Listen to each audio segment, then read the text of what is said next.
playing a new game, laughing and a running, hey, hey, skipping and a jumping in the misty morning fog with our hearts a thumping, and you,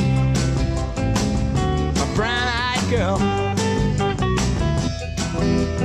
and you, my brown-eyed girl. And whatever happened to Tuesday and so slow? Gone down.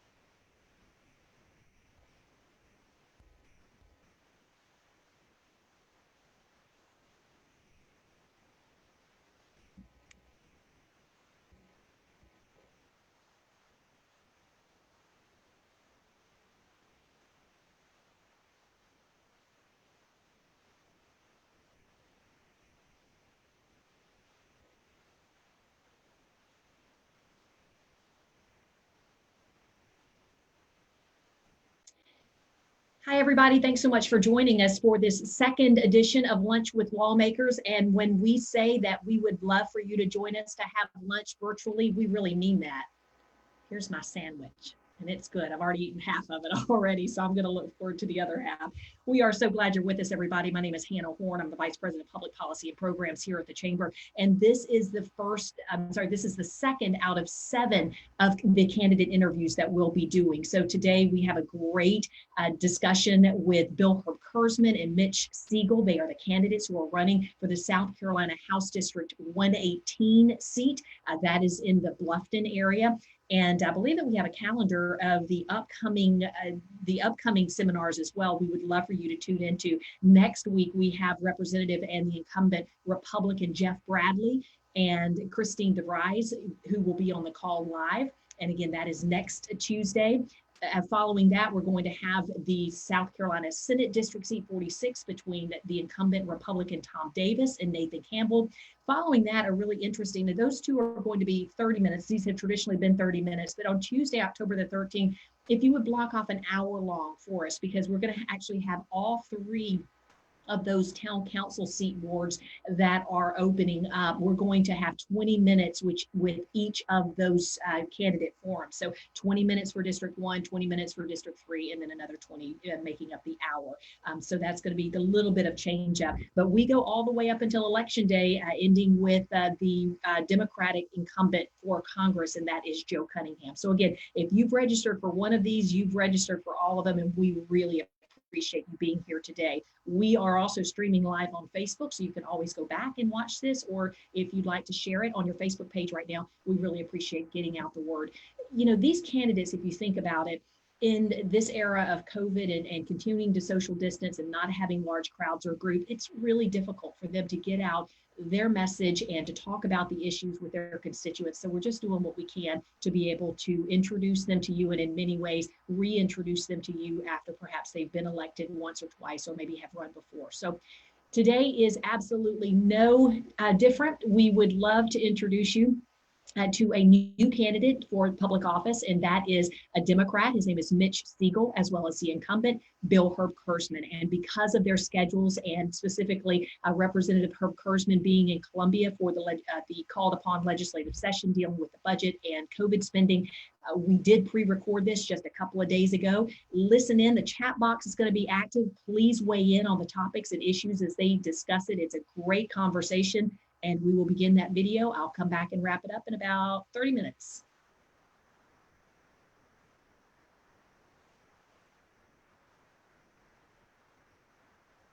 Ready? Thank you so much for joining us today. We have the candidates running for South Carolina House District 118 visiting with us today to talk about the issues and why you should vote for them when you go to the polls on November the 3rd. We are thankful to have the incumbent, Representative Bill Herb Kurzman, as well as his Democratic challenger, Mitch Siegel, on the call with us today. And so, guys, I cannot wait for this conversation to hear about some of the ideas that you have for progressing South Carolina forward. And again, we always thank folks whenever they want to run for public office and give up their time and talent. So thank you. We will begin with the alphabetically, but also the incumbent, Bill Herb-Kurzman. Representative Herb-Kurzman, if you'll just tell me a little bit about yourself, moving to Bluffton, and why you decided to continue to want to hold this seat and represent the people of Bluffton. Yeah, hi, Hannah. Bill Herb-Kurzman. I've been representing the people of District 118 for we have so much work to continue right here. We've actually brought this area so far forward. You know, our environment is good. We've got parity now at USCB, which we've never had. Our students are worth just what much as any other student in the state. We've been able to bring back much needed dollars to USCB, as well as the Technical College of the Lowcountry. Got a lot of work to do. I've been involved in the environmental issues here since day one, since we moved here, and I've been here 34 years. My family, most of my family grew up here. Half my family was born here. It's just an ongoing process. We've seen so much, so much progress in this area. We've seen so many jobs, part of which we've helped create, part of which has been a product of what we've done in the State House. But also, too, we put together the best possible team with the Beaufort County delegation, and we're probably either number one or number two in the state, and we continue to, and we're working to continue that. Bill, thank you so much. Mitch, tell me about yourself, and you're new to the Bluffton area, so you must see it through new eyes and also have new ideas for where you'd like for the state and area to go. That is correct, Hannah. Thank you for inviting me this morning. Mitch Siegel, I'm the Democratic challenger to Bill for this seat. We moved permanently to the Bluffton area 5 years ago. We have been property owners here in Beaufort County for over 20 years and have been coming here for vacations, and finally decided at retirement time that it was time to move to the Bluffton area. We were attracted to the Bluffton area in the Lowcountry because of the environment, because of the natural resources, and we really felt that this was a good place for us to be. Coming from a different perspective, coming from outside of the area, I want to pick up, Hannah, on your comment about we need to progress the state forward. We need progress. And my belief is that after 18 years of single party rule at the State House, we have stagnated, and we really do need to see things with a different lens.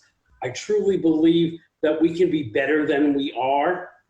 Right now, our educational system is failing South Carolina. It's failing our students.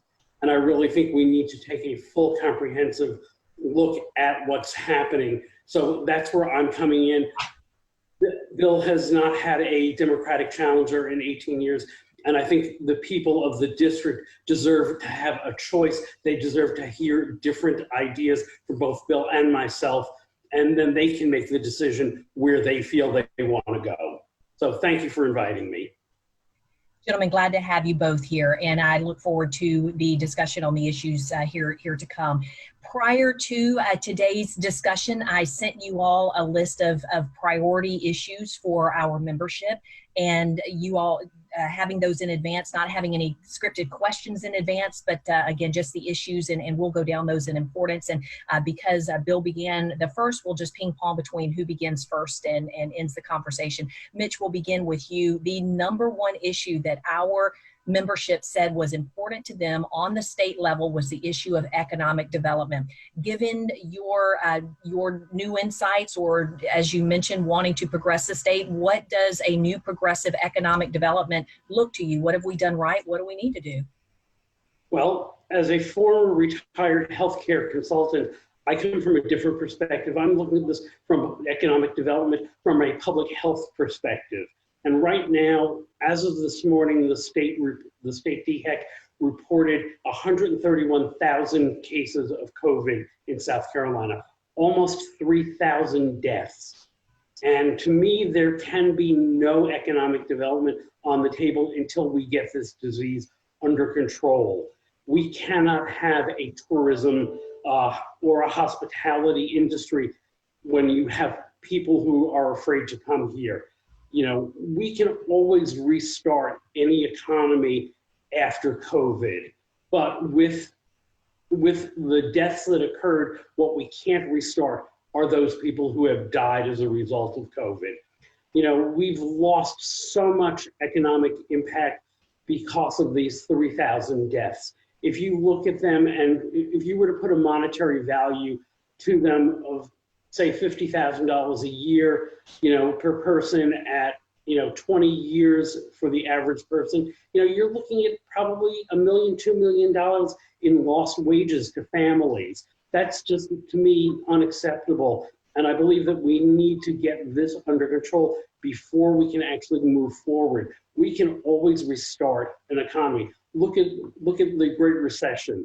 The United States bounced back and came out of this stronger than ever. We've come back from every other recession along the way. And at this point in time, to me, the number one thing is we need to get this disease under control in South Carolina. We're still showing positivity rates in the double digits. And until that's down and cleared, we really can't go forward. Representative Herb Kurzman, economic development, what does that mean to you? Well, let me say this. I think I would agree with part of what Mitch says. I mean, the COVID is affecting everybody. However, we've got to keep moving forward, even as we have the COVID, because the first rule of digging yourself of being in a hole is quit digging, and we've got so much going on right now. The tourism season wasn't as bad as we had anticipated. It was. The businesses are starting back up now and have been starting back up. We've got the schools. We put money in the budget for the technical college to have certain nurses on there, and what we do is direct them towards COVID. We let DHEC kind of give us direction on that, so that we will be one of the safest places. Beaufort County will be one of the safest places. South Carolina will be one of the safest places. But on the economic development, we can't lose sight of the big picture on this. I mean, we've got a pandemic. We realize it. We've got to deal with it. We've also got to deal with the economy. We've got to deal with families who need to get back to work, families who need to have a breadwinner, have money coming in besides money from the government. And so we've got to take care of other things. I mean, on your list, and every single line item, including infrastructure, environment, employment. I mean, for example, the promenade.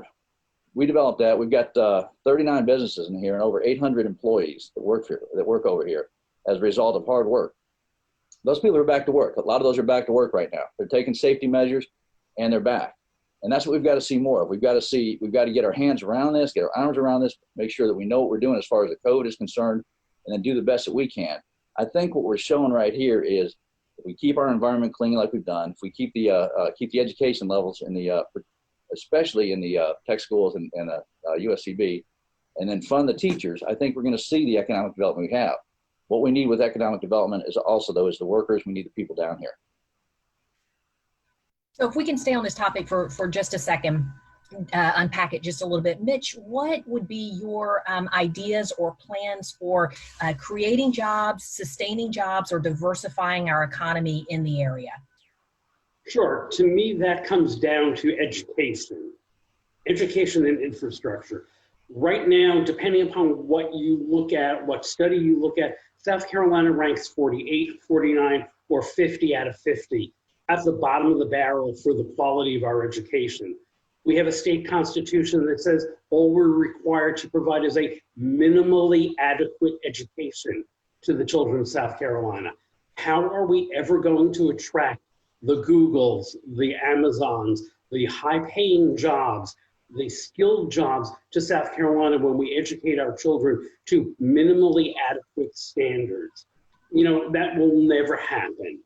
We really need to be looking at our infrastructure.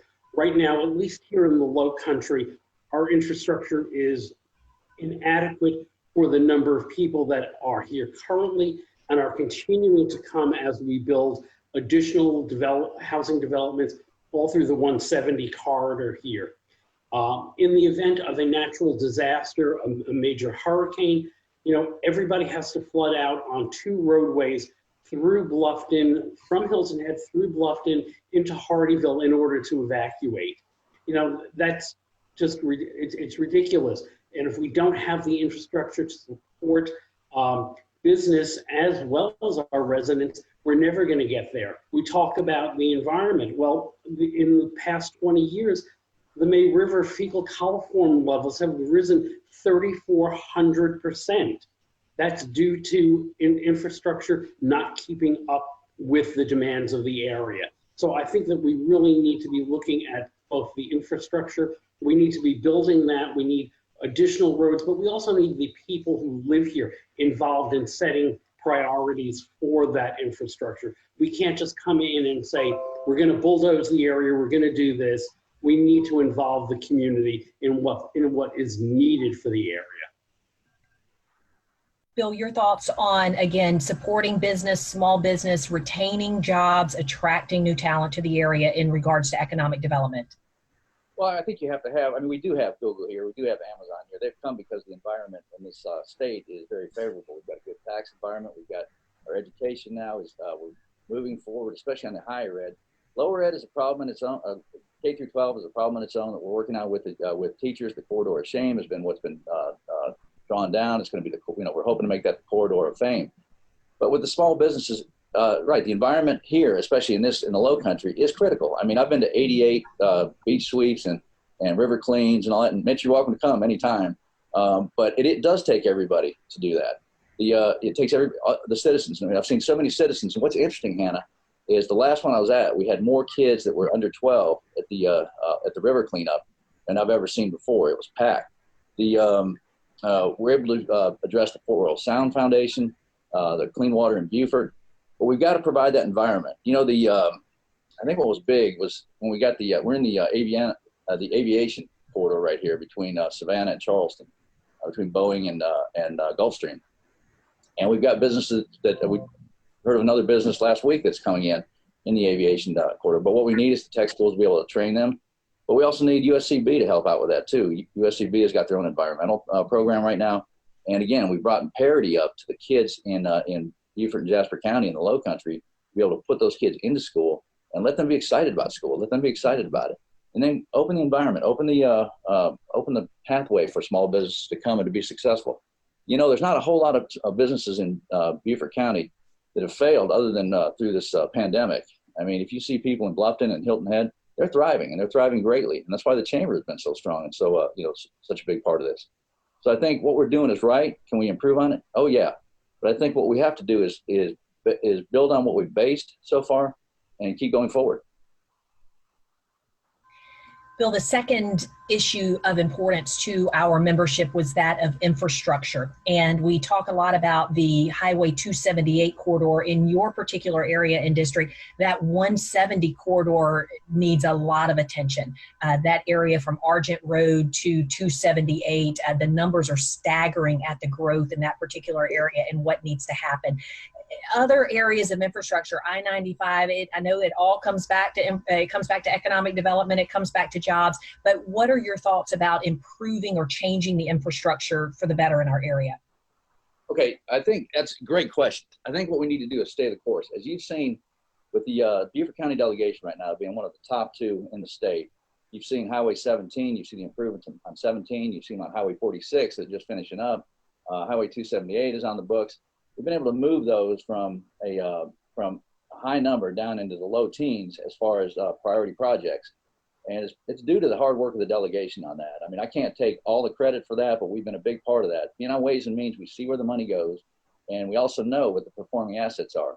Let's face it, Beaufort County, Hilton Head, Bluffton, Jasper County, we're performing assets down here.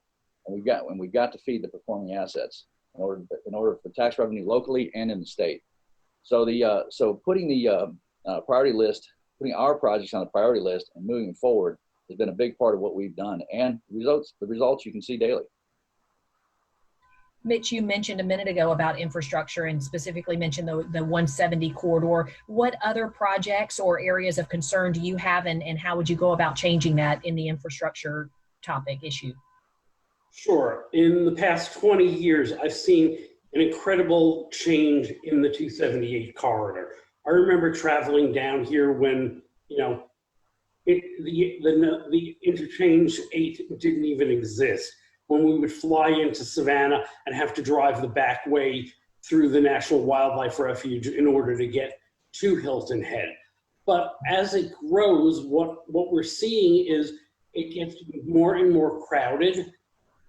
Daily, well, let me rephrase that. Weekly, the Island Packet sends out, or the sheriff's department send out updates that there's been yet another accident with fatalities on 278, traffic is backed up, whether it's 278, 46, whether it's 95, our growth hasn't kept up with the number of people that are coming here.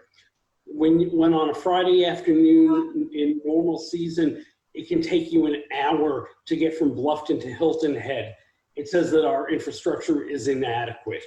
Yes, you don't plan for the worst of times, but you do need to strike a balance. We need greater investment in infrastructure. And I thank Bill, you and the delegation for making sure that, you know, we're working to get these going and going further. But I look at some of the development that's going on.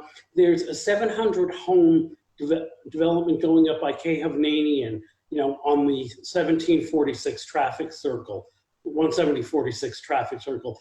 Down further in the new Riverside area, they're building additional homes. They're building homes in Mayland Bluff and others on 170. So when you add, you know, several thousand homes, you need to have infrastructure to support them. And I just don't see that as being happening at this moment. I don't want to be that person who says, I moved here and no one else should, but I think that we need to invest in order to support the people that are here currently and to invest smartly in support for continued growth. Mitch, you have also touched on briefly your passion for education and reforming education. You know, when folks go into the ballot box or the ballot booth on November the 3rd and they go to push a button and they're thinking, who's my education candidate? Why should they push the button to say it would be Mitch? What are your ideas to do anything different? Well, first of all, excuse me, I've been a strong proponent for years where I came from prior to moving here of public education. I believe that we need to support public education to the utmost. I am thoroughly against taking dollars out of a failing system that we have currently and moving them over to private education, whether it be parochial schools, whether it be any type of educational output. The minute you take money out of public money out of public schools, you do nothing but weaken them. And I think that that is a problem. I think that we need to involve teachers in our educational change process. You know, they may be listened to, but I don't think that anyone is truly taking full input into them. And I think that we need to legislatively get past this minimally adequate, you know, phrase that sits in our Constitution and has been upheld by the Supreme Court, that that's all we need to provide our students. We truly will never get anywhere. It's wonderful that we are putting money into USCB and TCL in secondary education, but if our primary education systems are failing us, that's not going to happen. When in Jasper County, when parents had to create a charter school because the local public schools are failing them, you know, that shouldn't have to happen. We're not doing the right things. And I truly believe that we need to invest more in public education, not in private education. Bill, and you, are you the education candidate for 118? Well, yeah, I mean, I think definitely. I went to public schools. And I went to a failing public school in Columbia. And I think it's still a failing public school. And I appreciate what Mitch says. And I think that there's a lot of, I give him a lot of credit on that. There's a lot of kids that do need better, but I'm more about the child than the system. I mean, if you're feeding a system that's not producing a good education, you've got to look at alternatives on that. You know, part of it is you can bring in specialized teachers. You can bring in the specialized courses. You can go back into the like the trade school type thing, which I think is, you know, it would be very specialized. But most importantly is bringing broadband into areas like Jasper County. I mean, I've been a big proponent of the broadband, and I got to be honest with you, the broadband bill that I put up years ago was about getting telehealth in, and not so much the education, because we didn't realize we'd need it. But during this pandemic, it's really coming to fruition. And by the way, what we worked on a few years ago was the fact that like Hargray and some of the other deliverers can actually give broadband in these areas for $10 a month through federal grants, as long as they have one child in school. So it's, there's criteria on it. So I don't think that's out there enough. But also too, what we got to really look at on this, Hannah, and I don't think anybody would disagree with this. Some of these schools, when you go, and if a parking lot is empty on parent-teacher night, that's going to be a failing school. There's no doubt about it. I mean, the system can't grab a child and make them learn. There's got to be parental involvement on this, and we can't overlook that. I mean, we've also got to be able to address the fact that there are going to be charter schools, there are going to be magnet schools, there are going to be private schools. And there is public dollars that would be leaving, but those public dollars are also brought in by the parents who are supporting that. I mean, the tax dollars don't come from the government; they come from the people who give it to the government. And we've got to be very cognizant of that fact. So I think it's more about the child than the system. But having said that, I'm all about and we've been a big proponent of raising the average to the highest average in the Southeast for teachers. And as a matter of fact, I've been endorsed by the SCEA on that with regards to that, because we work so hard on that. Bill, the next issue comes to you, and that is that of the environment. I know you live on the beautiful May River. That is an important part of the environment in our area, but so many other state issues surrounding. I mean, there's the issue of flow control and dumps and other waterways and air quality. There's just a lot that goes into when you talk about, especially as a state lawmaker, some of the votes that you'll have to make. What are we doing right about the environment, and what do we need to improve on, and how can you help? Look, you're right. I do live on the May River. I've lived on there for a long time. I think my kids have been out. We've done our own private cleanups on weekends. That's part of that's a reward for them and also a punishment for them. So they're allowed to get out. They're able to get out there. But a good environment is good business. I mean, that's all there is to it. That's why we funded USCB to have the environmental part of it. But personally, like at the promenade, we put in underground filtration for rainwater, so that we have less rainwater runoff into the May River than we had pre-rainwater. We need to mandate that for other developers, because, I mean, we can do the right thing. It costs money, but you can do the right thing. What we've got to look at from a state standpoint is that is the fact that we're trying to get sewer in these areas. We just brought another grant in to get sewers into like the Buck Island Road area. But also on the big picture on this is we are downhill, downwind, and downriver from the Savannah River plant. And so whatever starts there ends up here. And as a state lawmaker, you've got to be able to have both the Constitution and the connections to make sure that you know what's going on and to be able to stop what's going on. We had a big push on that plutonium about 12 years ago to stop that the plutonium leaking, because that was coming down and actually killing the oysters down here. So it's comprehensive, but we've got to handle it locally and as a state issue. Mitch, you said the environment is a passionate issue for you, or an issue you're passionate about. It was one of the reasons you decided to relocate here. I'll ask you it the same way. What are we doing right? What do we need to do better? And what would you try to champion? Sure. At least here in the Low Country, we place a lot of emphasis on the May River, which is an important lifeblood and an important reason we're all here. However, I truly believe that we have other issues that we need to be thinking about at a higher level. We need to be focusing on rising sea level. We need to be focusing on climate warming. It's been estimated that, in 30 years, much of this area will be underwater, due to rising tides. We really need to ensure that, when rainwater happens and occurs, that we're not flooding out this area. A few weeks ago, we had a nice storm come through. I was in the Walmart parking lot, and though they brag in their parking lot about all the work that they're doing to ensure that water can percolate back down and through, there was standing water left and right. The entire parking lot was flooded, and that all goes back down to our rivers and eventually out to the ocean. We really need to be looking higher about that. Bill, I commend you for the work that you did at the promenade. that was one of the things that drove us to want to relocate here. We actually looked and thought about purchasing a place at the promenade when we were looking at properties.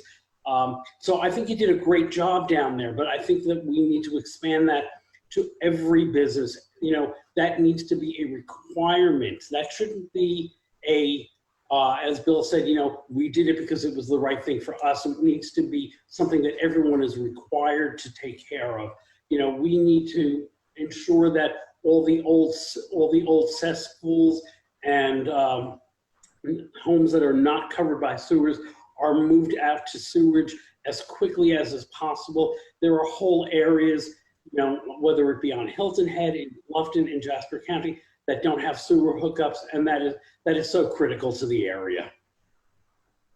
Guys, we have about 8 minutes left, and I'd love to tackle these last few in short form. And Mitch, we will begin with you, and that is on the issue of COVID relief and in programs and progress towards defeating the virus. Do you agree with how South Carolina and Governor McMaster has handled the COVID crisis? And again, as we move forward, you being a lawmaker that would decide on appropriations and programs, what would you do? Absolutely not. I believe that Governor McMaster has absolutely abdicated any responsibility for COVID, just as the White House has.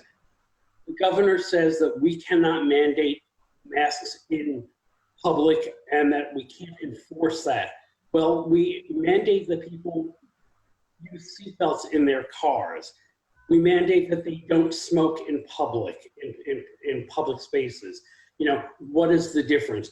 This is something that will very simply cut down the transmission rate. And I think that the governor, who sits there and says, we can't do that and we need to push it back to the towns and counties to make their own and do home rule. Yet when we do home rule to try to do a plastic bag ban, the governor tells us we can't do that because we're going against the state.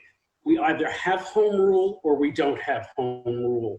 And leadership needs to come from the top. And right now, I believe that the governor has totally abdicated. Do you agree with that, Bill, or disagree? No, I disagree with that. I mean, the governor's using the best science available. I mean, if you look at other areas, I mean, it's far worse. It's far worse. In fact, we're better. He's also got a balance. I mean, the fact is, you know, Mitch, I appreciate what you're saying, but Mitch, you're retired. There's people that have to work here, you know, and for him, I think what the governor's doing is allowing people to get back to work. You know, the safety should be, I think, a home rule issue. And, you know, the home rule issue with the bags is you're right. I'm disappointed, but we were part of the home rule that was able to keep the bags if we wanted them. Again, you know, the strength of the delegation was there on that in a political state. As far as the White House, I think this is a local issue now, but I think he's doing a fantastic job. I think the information getting out when it gets out to the right sources has been a big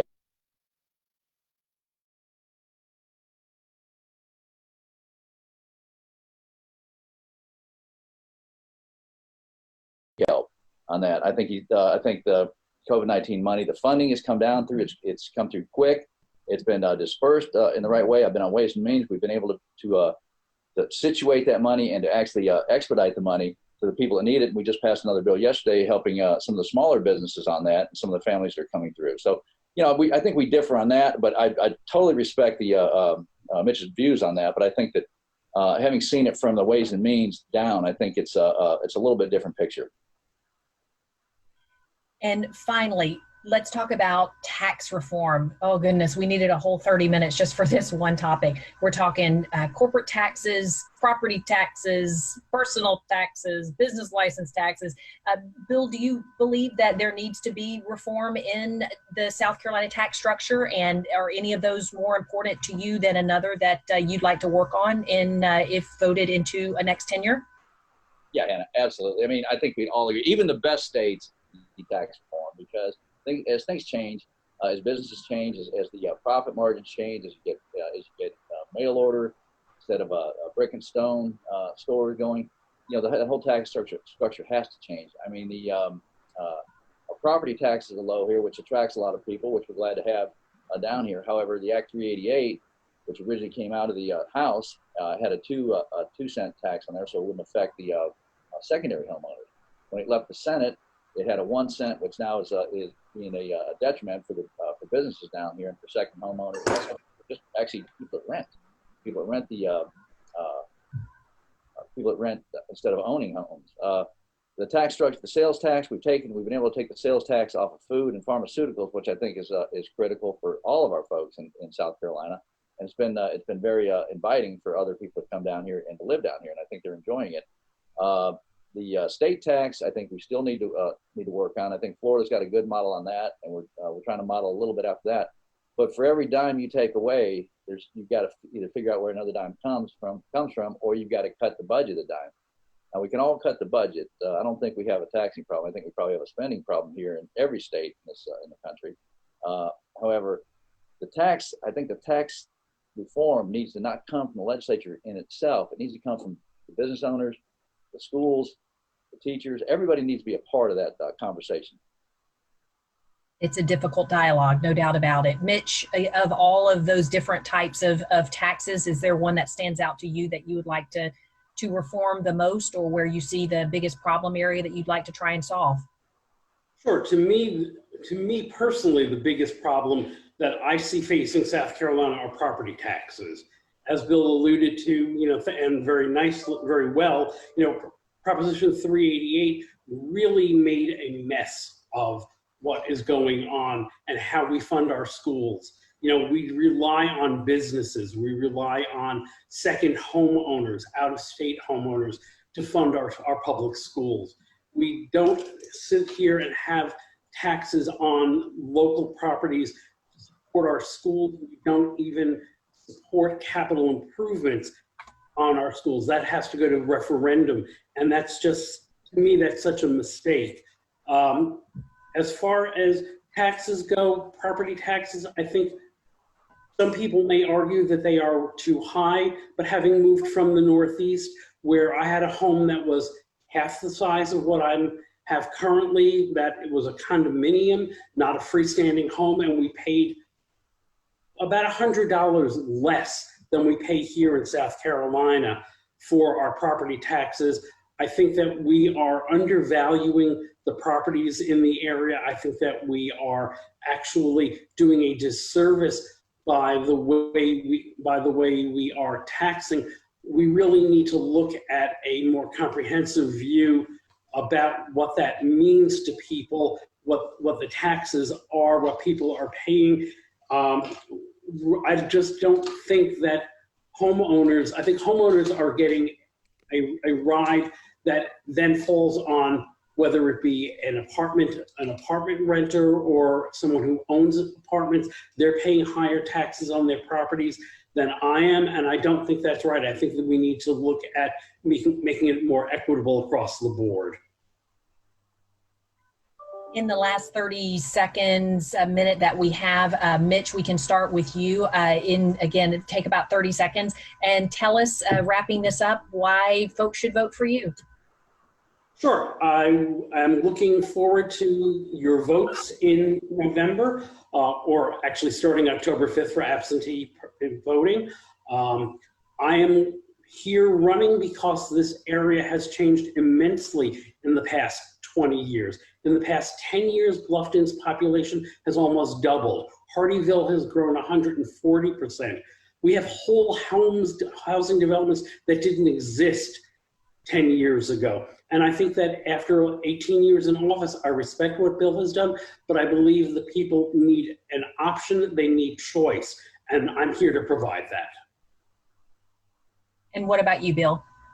Okay, first, Hannah, let me say, Mitch, I thank you for the kind words and welcome down, because I mean, I'm glad to see people come down that are really concerned about the area. And I mean that sincerely, they're concerned about the area and they want to do their part, because a lot of people don't. And we've been very blessed to have like Sun City down here, who has been a volunteer base that is just second to none. And the other folks have moved down as well. So we're really, I think we're really blessed to have that. But, it's a continuation of the work. I mean, we brought parity to USC. We've got more dollars into the education. Our infrastructure, you can see day by day, it's improving. We've got due to the delegation, the strongest delegation, one of the strongest delegations in the state.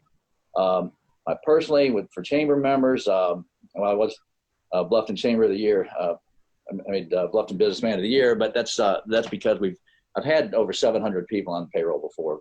We've started a development that's got 40 businesses. I feel what people, daily we talk to people about what they need, what their needs are, the business owners, the people who work there, the students, the teachers. We're cognizant of the fact that the Waddell Center needs money, and we've been able to fund that. That's a treasure for the state. The teacher pay, we're funding the police. This is a very safe environment here. The cities are safe here. It's just through the work that we've done. This is a small area, even though a lot of people are coming in, we still know pretty much everybody here. We're all in this together. And I think whenever we forget that, that's to our detriment.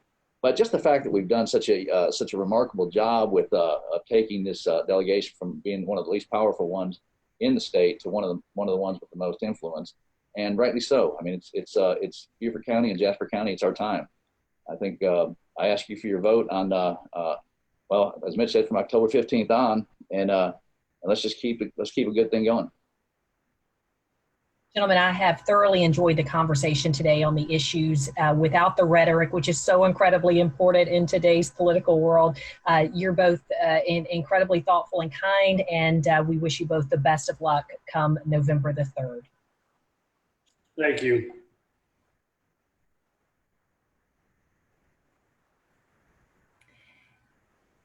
And thank you to all of you who have Zoomed in, and they're also our audience on Facebook today. We really appreciate you listening to the dialogue between those two candidates. Again, that is the seat now currently being held by the incumbent Bill Herb Kurzman, being challenged by a Democrat, Mitch Siegel.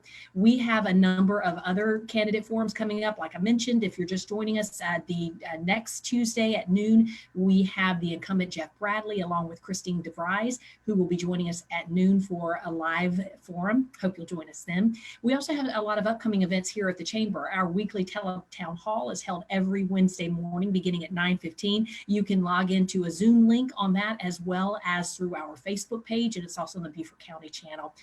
I mentioned our Lunch with Lawmakers next week, but we also have that Low Country Speaker Series that is starting back up, and that is going to be held virtual with the head of the Food and Drug Administration.